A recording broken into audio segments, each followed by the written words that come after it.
Grande Alisson Leandro Mascaro, muito bem-vindo mais uma vez à TV 247, grande prazer recebê-lo aqui mais uma vez, tudo bem? Tudo bem, querido Leonardo Atushi, é um prazer, é uma alegria voltar a estar com você, com todas e todos que acompanham a TV 247, um abraço a Daiane e a todas e todos.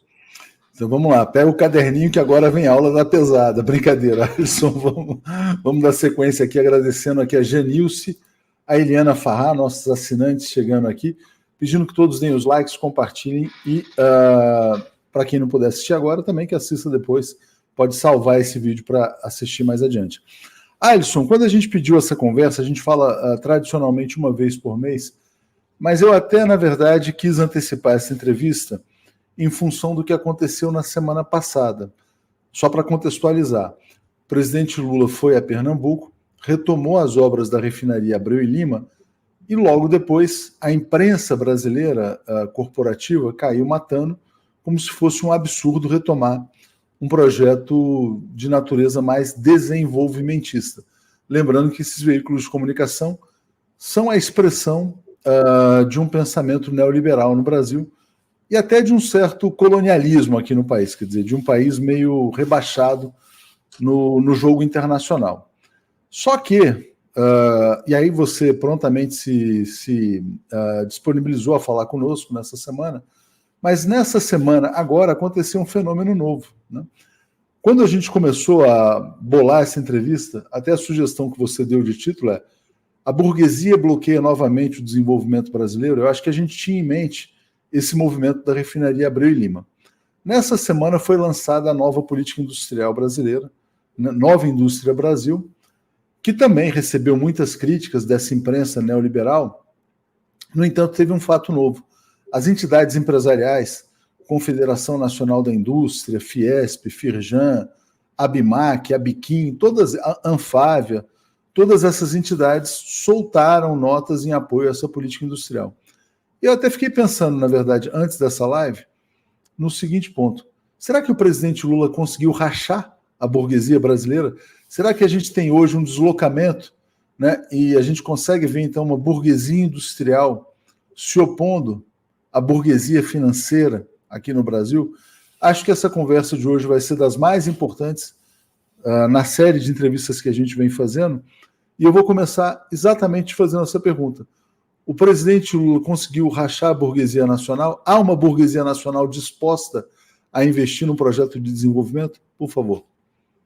Querido Leonardo, eu quero saudar a todas e todos e mais uma vez dizer a você do prazer e da alegria de estar aqui. Nós estamos, inclusive, fazendo mais uma reflexão neste mês. Leonardo me convidou para tanto, porque exatamente eu penso que agora nós começamos a verificar na situação brasileira a chegada, de um modo um pouco mais próximo, aquele nó estrutural que é o nó das políticas progressistas em face da burguesia brasileira e em face da burguesia internacional, ou seja, até mesmo do imperialismo.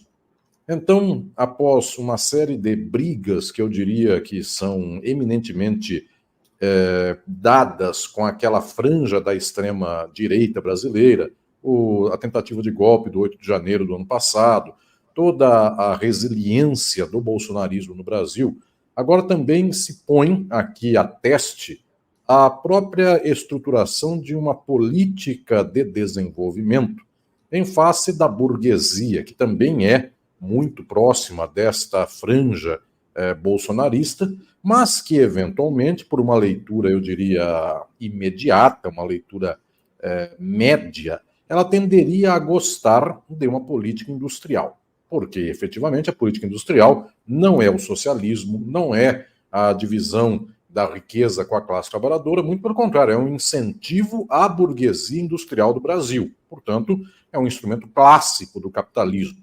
No entanto, a situação estrutural da sociedade brasileira, a situação de classe do Brasil, é uma situação bastante peculiar, porque na estrutura do capitalismo pós-fordista, ou seja, o capitalismo neoliberal, e na estrutura de uma submissão muito direta aos Estados Unidos e ao imperialismo, ajudar a burguesia do Brasil não necessariamente é receber da parte da burguesia aplausos. porque, eventualmente, setores, franjas dessa burguesia não quer ser induzida ao desenvolvimento, não quer ser induzida à industrialização.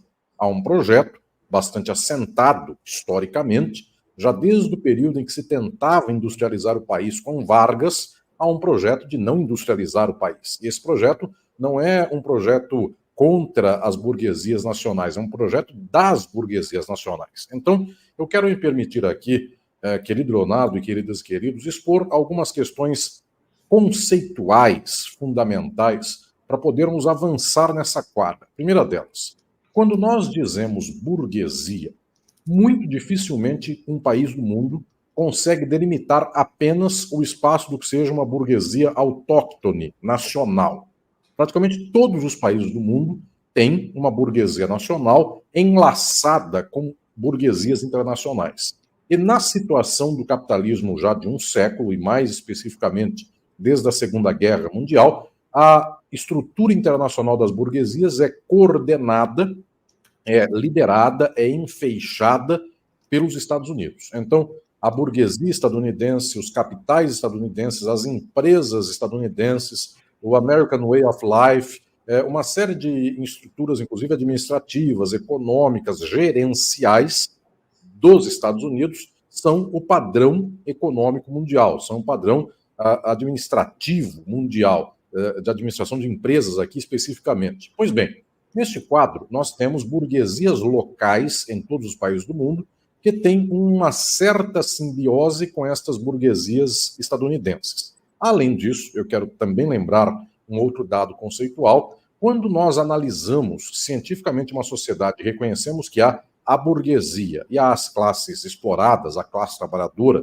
nós também temos que lembrar que a classe trabalhadora é muito dinâmica e ela tem muitos setores. Nós dizemos trabalhadores de classe média. Então, muita gente que eventualmente esteja aqui me vendo e me escutando neste momento pode ser alguém que se sente trabalhador ou trabalhadora, mas está num cargo gerencial, está à frente de um computador, não está cortando cana, não está apertando um parafuso ou algo nesse sentido. Então, existe efetivamente uma diferença de classe interna entre a classe trabalhadora, entre aquelas frações da classe trabalhadora gerenciais que tendem a pensar muito rapidamente com a cabeça do burguês e uma massa trabalhadora que não bebe tão diretamente da riqueza ou das migalhas do banquete da riqueza do capital. E também existe aquilo que o Marx falava no século XIX, de um lumpenproletariado, uma multidão que nem acessa a possibilidade de vender forças de trabalho. No Brasil e no mundo, esta multidão existe, os desempregados, aqueles que não têm inserção dentro deste maquinário do capital. Estou lembrando isto porque também se dá o mesmo com a burguesia. A classe trabalhadora é dividida em muitos setores. O mesmo com a burguesia, porque ela é dividida em frações. Historicamente, nós víamos que essas frações são uma fração agrária, que vive da terra, uma fração urbana, que vive do comércio, da prestação de serviços, uma fração da burguesia industrial e outra fração da burguesia eminentemente financeira, bancos e aqueles que vivem da vida especulativa. Pois bem, isto olhando de um modo clássico desde o século XIX. Já no século XX, e em especial no século XXI, nós temos uma mistura e uma proximidade desses papéis, na medida em que, eventualmente, quem vive da vida agrária, esta pessoa também tem uma inserção até no mundo financeiro. Eu não sei se o Leonardo, nessas viagens dele para o interior do Brasil, costuma ver, mas pipocam por todos os lados agências de cooperativas de crédito, agências bancárias de cooperativas de crédito. E elas têm um peso no interior do Brasil expressivo. E a origem deste recurso, a origem patrimonial destas cooperativas de crédito é uma origem agrária. Então, o mundo agrário já está inserido no mundo financeiro. Da mesma maneira, o mundo, eu diria, comercial. Uma série de grandes empresas, de grandes redes de lojas, tem também seu próprio fomento de financiamento de vendas, tem também os seus bancos particulares e também a indústria. Enfim, para dizer aqui de um caso, eu diria, simbólico, ou ao menos em tempos passados muito conhecido, o Grupo Votorantim, da família Hermílio de Moraes, este grupo tinha um banco que organizava, inclusive, as contas da indústria. Então é muito comum que toda essa estrutura esteja bastante atrelada e também é muito comum que os bancos estejam muito próximos de todos esses setores burgueses. Então, a primeira questão é, haveria a possibilidade de destacar uma burguesia eminentemente industrial que pudesse dizer, por meio dela, por meio de interesse específico desta fração de classe do Brasil, começa agora um projeto desenvolvimentista industrialista. Nós podemos dizer, eu quero aqui começar a responder a essa questão, nós podemos dizer que, em uma certa medida, isto há. Porque, efetivamente, quando eu digo que uma cooperativa de crédito bancário vem do mundo agrícola, obviamente ela disputa mercado com Bradesco e Itaú e outros bancos que são bancos tradicionais. Então, ela pensa com lógica, eu diria, financeira, mas existe aí um resíduo de um atendimento preferencial ao mundo agrário do Brasil. Também, quem está no mundo industrial e tem um pé no mundo financeiro, ele tem uma espécie de articulação de possibilidades de acumular na exploração industrial. Então, de produzir e, a partir daí, investimentos governamentais para ampliar o parque fabril, tudo isso tem efetivamente um interesse imediato. Eu diria que a política, inclusive, do governo Lula, não é uma política que passa no zero no impacto econômico dela, ela tem um impacto imediato. Há setores que, eventualmente, em recebendo uma fração desses 300 bilhões do BNDES, e essa pessoa compra maquinário, compra terreno e constrói uma nova planta industrial e quaisquer coisas dessas. Ainda que seja sem que estas frações industriais, ainda que elas não tenham por horizonte, viver desta industrialização. E agora eu quero aqui, querido Leonardo e queridas e queridos, lembrar que até esta infraestrutura de investimento, este oferecimento de investimento, é interessante para setores da indústria que não pensam necessariamente na continuidade, eu diria, nacional da industrialização. Receber uma verba para criar uma planta industrial, no interesse, eu diria, imediato, de 2, 3 anos, o governo Lula, de 2000, que começou o mandato em 2023, vai até 26, então tem 3 anos inteiros ainda. Uma planta industrial em 3 anos, financiada pelo BNDES, eventualmente pagando suas contas, é um investimento para uma burguesia industrial do Brasil, ainda que não seja para industrializar. E eu vou me explicar aqui. Se alguém compra um baita terreno numa periferia de cidade, constrói uma planta industrial muito boa e trabalha por lá por alguns anos e daqui a pouco diz assim, no próximo governo eu não quero mais continuar, ou então não há estratégia de financiamento para industrialização, eu fecho a fábrica, demito todos os funcionários. Alguém dirá, para que ele fez esse investimento nesses anos todos? Em primeiro lugar, ele pegou um dinheiro limpo, ele comprou um imóvel, ele construiu um imóvel, daqui 4, 5, 6 anos a cidade chegou a essa periferia, ele vende esse terreno, ele vende esta construção para o mercado imobiliário que por lá faz faculdade, shopping center ou coisas mais. Então um galpão industrial não vale só enquanto expectativa industrial, vale até para shopping center. Então o que estou dizendo para a revendedora de carro? O que estou dizendo é que é uma estratégia negocial que de início assegura uma arrancada industrialista do Brasil.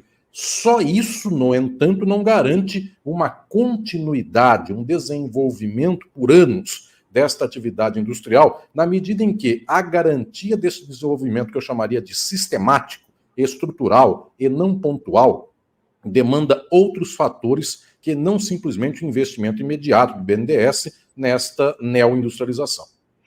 Eu vou ler alguns comentários e vou te fazer uma questão logo na sequência aqui, ó. O Wilton Santos fala, não deveríamos reestatizar empresas estratégicas como Vale, CSN, Eletrobras e ativos da Petrobras?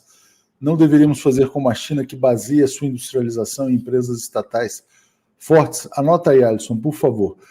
O Luiz Parra está dizendo, ó, os últimos anos elevaram a condição de burguesia uma oligarquia agrária bronca, chucra, fascista. Os próximos produzirão uma menos ruim, no mínimo. Aliás, o pessoal se ressente muito, né, do tempo em que o Brasil tinha uma burguesia industrial, que era mais ilustrada, mais comprometida com o desenvolvimento, essa é mais extrativa. Aliás, hoje houve a operação da Polícia Federal e se descobriu que um grande grupo transportador chamado Luft, aí, pelo interior do Brasil, teria sido um dos financiadores do 8 de janeiro. Obrigado aqui ao Glauco pelo apoio, ao Tarcísio Pena dizendo, ó, aqui Patrícia Leles acusou Flávio de mandar matar Marielle, não foi processada, desmentida ou investigada, também está em plena investigação. Mas, Alisson, quer dizer, pegando aquele comentário do Wilton, né, sobre ancorar o desenvolvimento em empresas estatais, aí a gente vai cair no ponto central novamente. O governo Lula está apostando, está abrindo 300 bilhões de reais em créditos nos próximos anos para exatamente desenvolver uma neoindustrialização, uma reindustrialização. Um economista da Confederação Nacional da Indústria veio ontem ao Boa Noite 247, o Lucchesi, e falou o seguinte, olha, que poucos países perderam tanto com o neoliberalismo como o Brasil. E, na verdade, em redução da complexidade da sua malha produtiva. O Brasil era um país que tinha uma complexidade produtiva razoavelmente grande, se tornou, na verdade, cada vez mais agroexportador. E aí, até casa, na verdade, eu ia te perguntar o seguinte, quer dizer, se você vê sinais de quebra da hegemonia do pensamento neoliberal no Brasil a partir desse apoio das entidades empresariais ao presidente Lula, que inclusive foi colocado pelo Lucchesi da CNI. Mas, e aí se você vê o seguinte, quer dizer, pegando a pergunta que foi colocada pelo Wilton, se o caminho, na verdade, é apostar em empresas privadas associadas a um projeto de desenvolvimento, ou, como colocou o Wilton, quer dizer, ancorar o desenvolvimentismo em empresas estatais também. Esta reflexão, Leonardo, eu diria que é central, é decisiva. O próprio Leonardo disse aqui no começo da entrevista que este assunto da nossa entrevista de hoje é, de fato, um assunto que tem uma repercussão, tem um horizonte de empreendimento, de reflexão muito grande. O que será do Brasil a partir de agora? Que soluções ou que perspectivas o país toma a partir desse momento? Primeiro ponto que eu quero aqui expor desta dinâmica. O governo Lula não reverte um modelo estrutural que nos últimos anos vem se desenvolvendo. O governo Lula abre, eu diria, uma cunha, uma fresta nesta mesma estrutura já posta. Então, é diferente dizer que nós mudamos uma estrutura do que tentarmos aproveitar alguns espaços dessa estrutura sem que haja aqui uma espécie de contraposição estrutural. O Brasil, com o neoliberalismo, ele de fato se desindustrializou de um modo muito grande.